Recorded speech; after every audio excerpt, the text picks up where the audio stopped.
요즘 정말 핫한 코인 투자 관련돼서 영상을 좀 찍어봤습니다.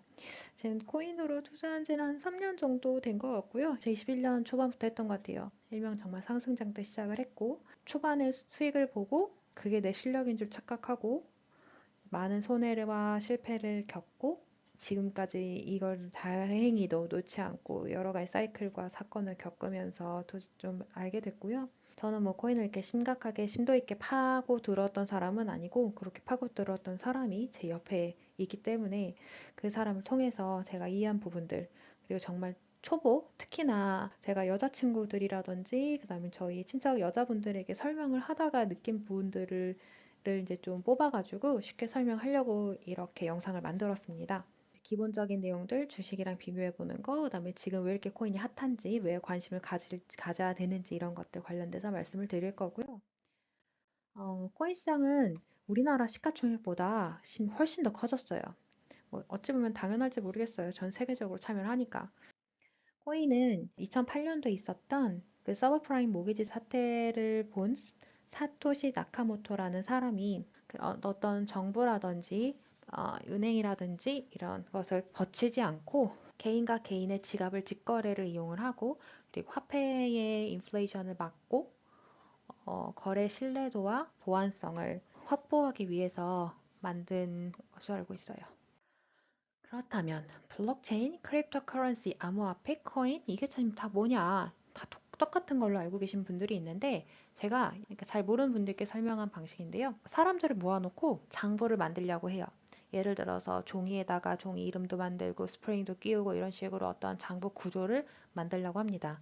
뭐 실제로 뭐 코드를 짠다든지 하는 거겠죠.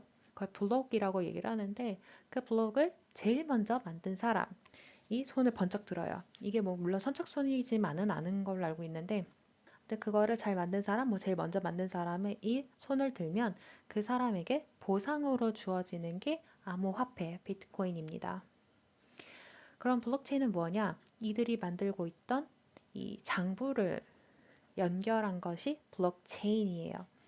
이 장부는 앞에 뒤에 뭐 이렇게 무슨 해시라 그랬나? 이렇게 암호문이 만들어져요. 그래서 뭐 암호문이 만들어지고 그 장부들 이렇게 연결을 해서 앞에 노트와 뒤에 노트끼리 연결을 하고 그 노트들이 매우 많은 컴퓨터라든지 서버들에 동시에 똑같은 내용이 저장이 됩니다.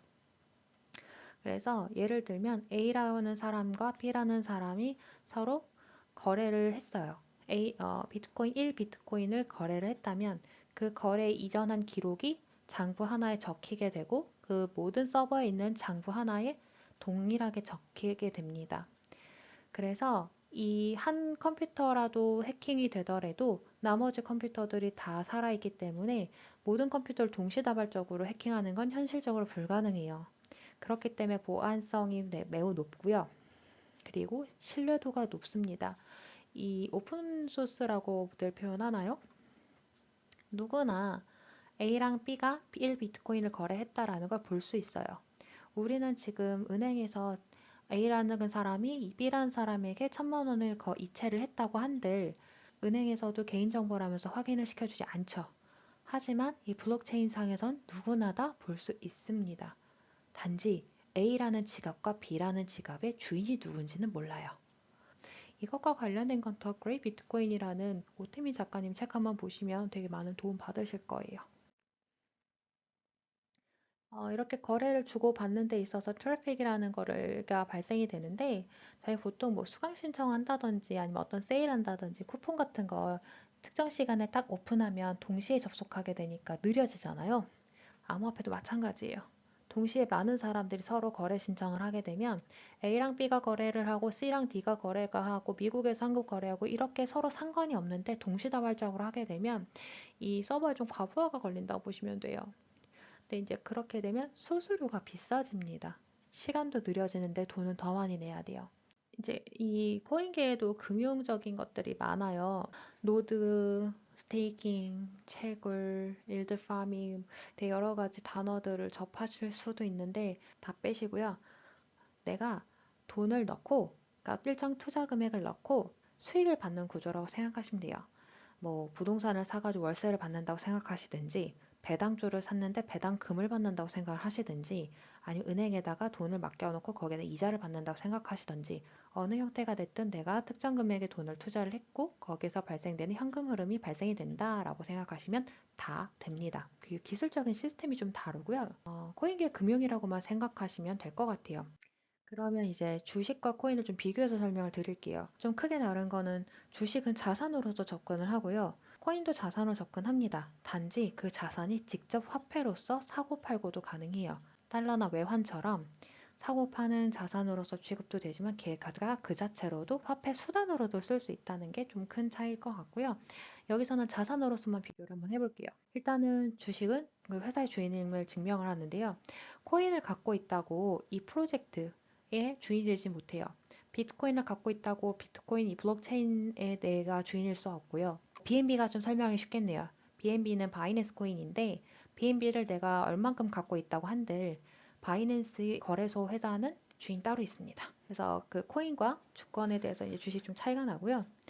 그리고 의결권이 비슷할 수 있는데요. 주식의 지분을 갖고 계시면 우선주를 제외하고 의결권이 있죠. 뭐 주주총회에서 어떤 CEO 결정사항이라든지 이런 거에서 내가 의견을 비출 수 있는 의결권이 있고요. 코인은 늘 있진 않습니다. 일단 없다고 보시는 게 편해요.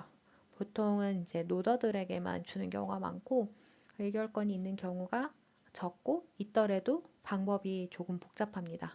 주식에선 중개 수수료를 내죠. 그럼 비슷하네요. 코인은 내가 거래 발생시킬 때마다 중개 수수료처럼 수수료를 냅니다. 서버 이용료라고 보시면 될 것 같아요. 그리고 또 다른 차이점.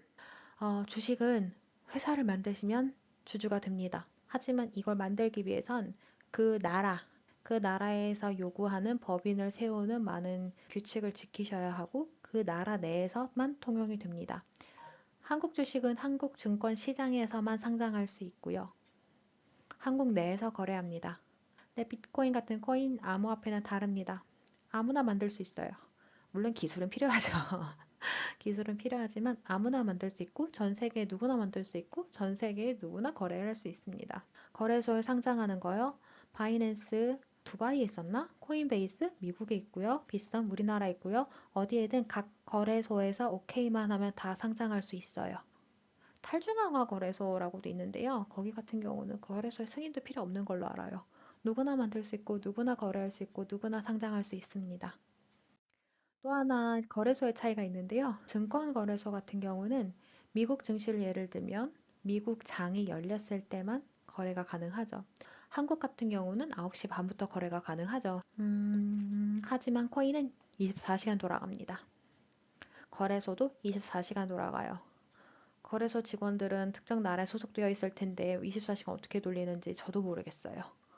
뭐 탈중앙화 거래소는 서버만 살아있으면 알아서 돌아가는 것 같고요. 코인 거래소가 있어도 되지만 없어도 됩니다.